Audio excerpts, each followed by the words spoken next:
Cuando Bobby Curley entró en el hospital con alucinaciones y muchos dolores, los médicos no fueron capaces de encontrar las causas. En un principio le diagnosticaron un problema neurológico, pero su salud fue empeorando. En el hospital le dieron algo que no le estaba curando, sino matando. Bobby Curley, de 32 años, era un joven con una sonrisa siempre en la boca, muchos amigos y una familia encantadora. Mi hermano Bobby era un chico muy divertido, ni te imaginas. Se preocupaba mucho por su familia, por mí, por mi madre y por mi otro hermano Dave. Era majísimo con todo el mundo. Bobby era el hermano perfecto, un hermano genial. Solíamos pescar juntos, íbamos a Canadá 2 veces al año y lo pasábamos genial. En agosto de 1990, Bobby se casó con Joan Chopak, una joven viuda con una hija de 4 años. Bobby y Joan llevaban saliendo un año, desde la muerte del primer marido de Joan en un accidente de coche. Les di mi bendición. Le dije que ya iba siendo hora de que se casara y de que tuviera su vida propia. Su boda fue preciosa.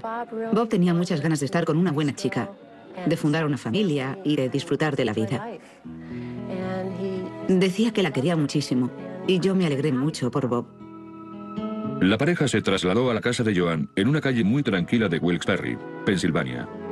Bobby trabajaba para Morgan Corporation como electricista y en mayo de 1991 él y sus compañeros empezaron a trabajar en un gran proyecto de renovación de una empresa química de la zona. Entramos y nos dijeron que dejarían los laboratorios vacíos, que no quedaría nada. Pero cuando entramos nos encontramos con botellas de productos químicos por todas partes, tiradas y cosas así. Era, digamos, un poco peligroso. 3 meses después de empezar el proyecto, Bobby cayó enfermo. Su hermano notó que algo iba mal cuando quedaron en un bar de la zona un día después del trabajo. Después de una cerveza ya tenía ganas de irse y le pregunté por qué. Y me dijo que no se encontraba bien. No sé por qué, pero tenía los pies ardiendo. Le dolían y le costaba mucho caminar. No sé qué le estaba pasando. Bobby le dijo a su compañero de trabajo Chet Purta que estaba cogiendo la gripe. Estábamos trabajando en el tercer piso y él llegó por la tarde con la cara roja y sudando. No tenía muy buen aspecto cuando entró en el laboratorio. Nosotros estábamos trabajando y entonces le dije, ¿qué te pasa? Dijo, tío, no lo sé. Me he quedado sin aliento subiendo las escaleras y no me siento nada bien. Bobby también se quejó de que tenía las manos adormiladas y de que le dolían los pies. Cuando fue al hospital de la zona, los médicos le diagnosticaron que tenía el síndrome de Guillain-Barré, una enfermedad poco común que causa aturdimiento y debilidad en las extremidades. Aunque puede ser grave, la mayoría de los pacientes se recuperan. Richard Bonin fue el compañero de habitación de Bobby en el hospital. Me acuerdo que un día una de las enfermeras que estaba cambiando las sábanas se las dejó rozándole un poco. Y él le pidió que la quitara porque le dolía. Estaba muy dolorido. A nadie le gusta ver a alguien a quien aprecia o a cualquier persona sufrir de esa forma. La salud de Bobby fue mejorando poco a poco y finalmente le dieron el alta en el hospital. Sin embargo, los dolores volvieron, esta vez incluso más fuertes que antes. Ahora también vomitaba. No podía tenerse en pie y necesitaba ir al baño. Recuerdo que mi hermana y yo teníamos que llevarlo literalmente al baño. Lo dejamos en el baño y entonces me miró y me dijo, Sue, por favor, llama a una ambulancia. Sabía que estaba muy enfermo. Esta vez llevaron a Bobby a un centro médico regional a unos 160 kilómetros. Cuando ingresó tenía alucinaciones y tuvieron que calmarlo. Llegué a pensar que se pondría bien, pero nunca mejoró. Cada vez se ponía peor. No podía sentarse, no podía echarse, no podía... Le molestaba cualquier cosa. Sus nuevos médicos vieron que tenía algo más grave que el síndrome de Guillain-Barré. El cambio radical en su salud mientras estuvo aquí es algo que no suele pasar con el síndrome de Guillain-Barré. Suele aparecer rápidamente, en tan solo unos días, y después la recuperación. Es decir, que la larga duración de su enfermedad nos hizo pensar que no era el síndrome de Guillain-Barré. Aunque los análisis de sangre de Bobby eran normales, el doctor Donovan tenía un presentimiento. Y si estaba en lo correcto, Bobby Curley se estaba muriendo. Cuando los médicos examinaron a Bobby Curley en el centro médico regional, los análisis de sangre fueron normales. Pero sus médicos notaron algo que antes habían pasado por alto. A Bobby Curley se le estaba cayendo el pelo. Me acuerdo de que un día tenía todo el pelo alborotado y cuando intenté peinárselo vi cómo se le caía. Él sabía que se le estaba cayendo, pero no sabía por qué. Dimos por hecho que quizá fuera por la medicación que estaba tomando o algo así. Tenía debilidad y aturdimiento en las extremidades, y las plantas de los pies le ardían bastante. Una descripción clásica de envenenamiento por arsénico y talio. Eso, junto con la pérdida de cabello, nos dio el diagnóstico. Un análisis especial de orina sirvió para confirmar las sospechas del Dr. Donovan. Bobby estaba sufriendo envenenamiento por talio. El talio es un veneno poco común y muy tóxico que no aparece en los resultados de las pruebas realizadas en laboratorio. Antes de que se prohibiera su uso en Estados Unidos a principios de los 70, el talio se usaba especialmente como veneno para ratas. Puede tardar meses en desarrollarse en el organismo antes de causar los síntomas. Por desgracia, no se conoce ningún antídoto para el envenenamiento por talio. Lo primero que pensé fue, ¿podré salvar a este paciente? Por desgracia, cuando me encargué del caso y se estableció el diagnóstico, ya había poco que se pudiera hacer. Me acuerdo de verle señalando sus diplomas y sus certificados en las paredes, diciendo, todo esto no le va a servir de nada. Dijo, no podemos hacer nada, tu hermano se va a morir. El 26 de septiembre, Bobby Curley entró en coma. Cuando desaparecieron todas las señales de actividad cerebral, se le retiró la ayuda. Nos despedimos de Bobby y nos marchamos. No pude despedirme de él, no pude. No fue fácil. Hablé con él. Quién sabe, quizá me escuchara. No lo sabemos. No estaba bien, no fue agradable. La autopsia confirmó que Bobby Curley había muerto por ciertas complicaciones causadas por el envenenamiento por talio, probablemente por una dosis alta. Los responsables del hospital se pusieron en contacto con la Administración Ocupacional de Seguridad y Salud para comprobar si quizá Bobby habría ingerido talio mientras trabajaba en el laboratorio de química. Uno de los compañeros de trabajo de Bobby creía que el lugar de trabajo no era seguro. En un laboratorio encontré un trapo que tenía una nota puesta. Trapo para el talio. Si me tocas, te morirás. Me acuerdo que esto fue después de que Bobby cayera enfermo. Y me acuerdo que le dije a los demás, a Joy y a los demás, no entres a trabajar en esa sala, hay talio. Es un metal pesado, es veneno. Creo que no deberíamos entrar ahí. Un portavoz del laboratorio químico que en el laboratorio hubiera alfombrillas con residuos de talio. Sí admitió, no obstante, que había 5 botellas de talio en una habitación que servía de almacén. El talio se puede ingerir, absorber a través de la piel o inhalar. Es decir, que cualquiera se podría haber envenenado a través de uno de estos tipos de exposiciones. Para averiguar la posibilidad de que los trabajadores hubieran ingerido talio accidentalmente en el laboratorio, se tomaron muestras de aire de las superficies de la mesa central y de las estanterías.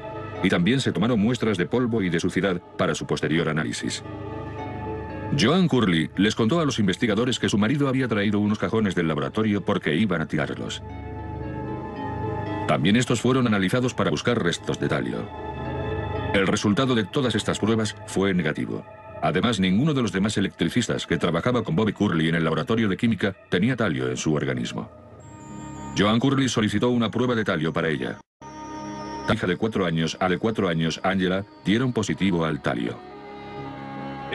No tenían los niveles suficientes para tener los síntomas o para necesitar tratamiento, pero sí indicaba que habían estado anormalmente expuestas al talio. Los investigadores encontraron restos de talio en la casa de los Curley. Lo encontraron en 2 termos que Bobby solía llevarse al trabajo a diario. Termos que solían contener té helado. Yo no sabía quién había colocado el talio en los recipientes que contenía té helado. No pude confirmarlo, pero creo que lo hizo alguien. Y que fue eso lo que causó la muerte de Bobby. Y un homicidio consiste en causar la muerte de otro. La policía centró su atención en los compañeros de trabajo de Bobby Curley y en la posibilidad de que hubiera salido mal alguna broma pesada. Cuando se encontraron restos de talio en un termo que Bobby Curley solía llevar a diario, la policía comenzó a interrogar a sus compañeros de trabajo. Me preguntaron qué tal se llevaba con los demás compañeros de trabajo. ¿Tenía mal rollo con nosotros? ¿Solía pelearse con alguien? Cosas así. Bobby Curley solo tenía 32 años cuando lo nombraron capataz de electricistas en el laboratorio químico. Su ascenso pasó por delante de otros electricistas más veteranos y con más años de experiencia. ¿Podrían ser los celos el motivo? Los investigadores también descubrieron que Bobby Curley a veces era la víctima de bromas pesadas. A veces sus compañeros le gastaban la broma de llenarle la comida de especias. Bobby era una de las muchas personas a las que les gastaban bromas. Pero eran cosas como pimienta picante en el tabaco de mascar o cosas así. Alguien dijo que quizá le habían puesto talio en su té helado creyendo que le estaban echando Valium, solo para ver los efectos que le ocasionaría. Bobby también participaba en muchas bromas. Bobby, para reírse un poco de los fontaneros, hacía pequeños orificios en las tuberías después de que las arreglaran. Ya conocía a los compañeros de trabajo de antes, y no son el tipo de gente que harían una broma de ese tipo, nada con productos químicos. Solían hacer bromas como esconderle las herramientas a alguien, pero nunca tocar la comida de otra persona, no sé. Estaban inmovilizados. Era una calle sin salida porque no tenía sentido que los compañeros de trabajo estuvieran intentando matar a Bobby. No tenían motivos. Ninguno de los trabajadores tenía motivos para matar a Bob. Bob era su capataz. Trabajaban para él. Pero la relación entre Bob y los compañeros de trabajo era con diferencia muy positiva. Reconocieron que en general era un buen electricista, que de hecho era un buen supervisor, y por lo tanto teníamos una pieza muy grande del puzzle que no encajaba. Y por esa razón, nosotros y los investigadores miramos en otra dirección. Cuando los investigadores analizaron con detalle los termos de casa de Bobby Curley, descubrieron talio en el cierre de un termo del tamaño de un vaso de tubo, que Bobby nunca llevaba al trabajo. Joan Curley les dio una explicación. Recordó que una vez, después de que su marido volvió del trabajo, había echado los restos de té helado que traía el termo del trabajo en uno más pequeño del tamaño de un vaso de tubo, para que no se echara a perder.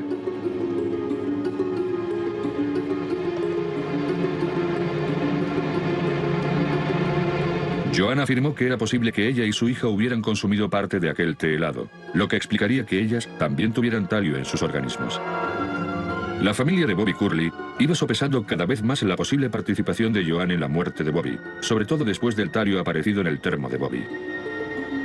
La familia de Bob les preguntó a las autoridades si había alguna forma de comprobar la participación de Joan.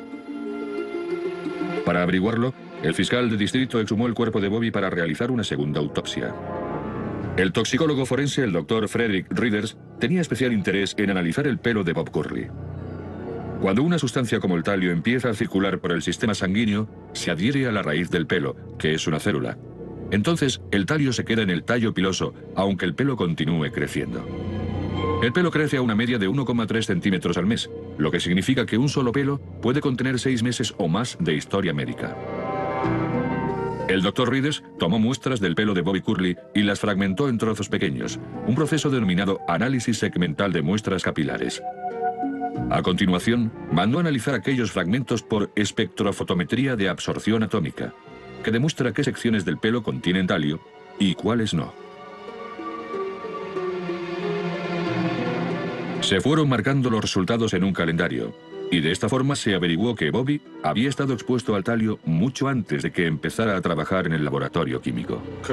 Bob Curley recibió una dosis de talio no muy grande, sobre todo 2 meses antes de casarse, más o menos un año antes de morir. Las pruebas forenses pronto le darían a la policía datos todavía más sorprendentes. Pruebas que señalaban en una única dirección. El análisis segmental capilar indicaba que alguien llevaba envenenando sistemáticamente a Bobby Curley con talio durante casi un año, mucho antes de que éste entrara a trabajar en el laboratorio químico. Las pruebas también indicaban que Bobby había ingerido una dosis enorme de talio mientras estuvo ingresado. Aquella horrible sospecha quedó confirmada cuando el Dr. Readers descubrió una gran concentración de talio en los intestinos de Bobby Curley. Había recibido una dosis muy grande no mucho antes de morir. Las concentraciones en el intestino eran 1000 veces mayores que las de su sangre y de sus tejidos, según los datos recogidos en la autopsia, lo que significaba que eran muy recientes. Usando la línea temporal de las ingestiones, los investigadores pudieron eliminar individuos que no habían tenido contacto con Bobby Curley durante el periodo en que había sido envenenado.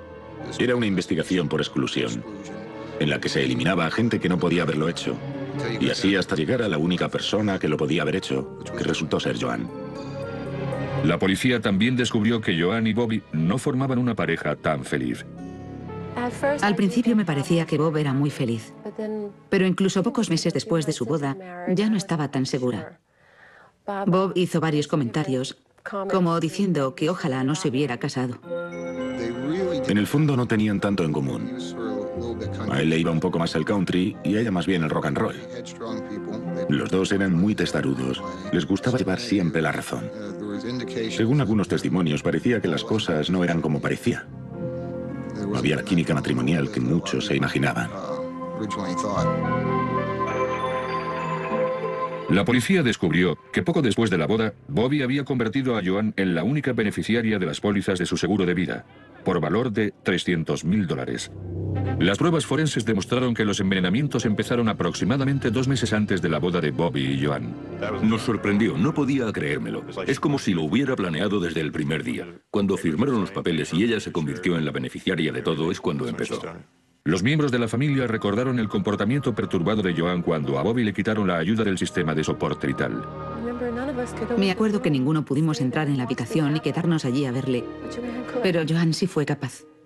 Quiso quedarse en la habitación y vio a Bob morirse. E incluso en el funeral de Bobby, Joan apenas era la viuda desconsolada. Joan no soltó ni una sola lágrima.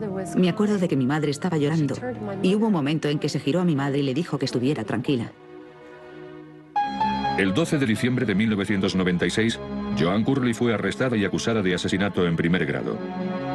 Frente a las aplastantes pruebas forenses y a la posibilidad de la pena de muerte, se declaró culpable de un cargo menor, de asesinato en tercer grado. En su juicio, Joan admitió públicamente que las pruebas forenses habían quedado confirmadas y que ella había envenenado sistemáticamente a su marido con talio. Hoy, Joan Curley ha confesado ser la asesina. Hoy, Joan Curley se ha rendido. En una sesión pública y bajo juramento, Joan Curley ha admitido que llevaba mucho tiempo envenenando personalmente a su marido. Ha admitido abiertamente cómo lo había hecho, cuándo y el tipo de veneno empleado. Había colocado el talio en el té helado de su marido unas 12 veces. Su confesión era casi perfectamente coherente con la línea temporal del Dr. Readers. Su confesión lo corroboró y francamente eso me sorprendió. No estaba ni orgulloso ni aliviado, es decir, estaba bien, pero estaba sorprendido. La confesión de Joan contaba una historia terrible de asesinato motivada por avaricia. Su respuesta a la pregunta directa de por qué lo había hecho fue: por el dinero. Le maté por el dinero. Joan desveló que había usado el matarratas que había encontrado en el sótano de su abuela. Al principio solo utilizó una pequeña cantidad en el té helado de su marido, pero después fue aumentando la dosis, temiendo que no estuviera funcionando.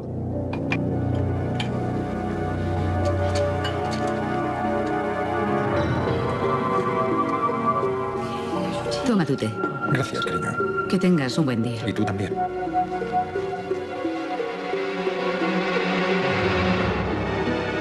En el hospital, Joan terminó lo que había empezado.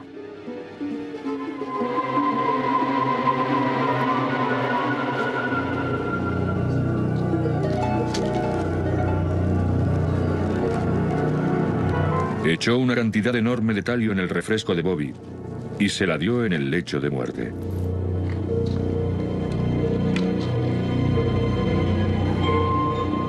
Bob, ¿te apetece beber algo fresco?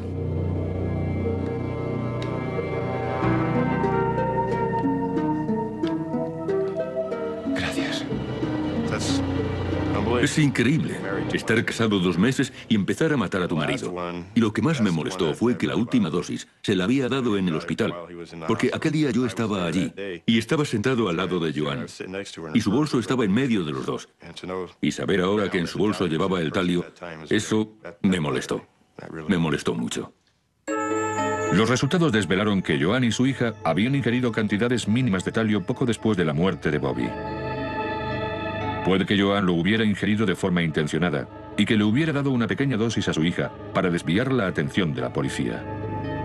Joan Curley niega este hecho y desconoce totalmente cómo ella y su hija habían ingerido los restos encontrados de talio. Curiosamente, Joan Curley no era consciente de que había talio en el laboratorio químico en el que Bobby estaba trabajando antes de morir. Ella no sabía que el compuesto químico con el que estaba envenenando a Bobby era el mismo que se encontró en la universidad en la que él había trabajado. No se podía pedir una coincidencia más grande. No obstante, la ciencia forense había establecido un orden cronológico toxicológico de un vergonzoso y malévolo plan marital. Joanne Curley fue condenada a un período de entre 10 y 20 años en la cárcel estatal. Obviamente fue una persona decidida a llevar a cabo sus planes, obcecada con un resultado. Y el resultado que quería era la muerte de Bob Curley. Y era obviamente un tipo de delito macabro que no se ve muy a menudo en este país. Nunca podría perdonar a Joanne por lo que le hizo a Bob. Verlo morir. A mí me rompió el corazón verlo morir así. A él o a cualquiera. Nadie se merece morir así. Sé que hay mucho mal a nuestro alrededor, pero aquella fue la primera vez que conocí a alguien capaz de envenenar metódicamente a alguien y verlo morir. Es un monstruo, eso es lo que es. Nunca cambiaré de opinión. Siempre sentiré que se llevó a alguien que estaba entre nosotros, al que queríamos mucho y al que echaremos muchísimo de menos. No me lo podía creer. Sacaron tanto de tan poco. De unos cuantos pelos, consiguieron averiguar cuándo le había administrado el veneno, con qué periodicidad, y también el tamaño de la dosis que le administró hasta el último día. Es increíble.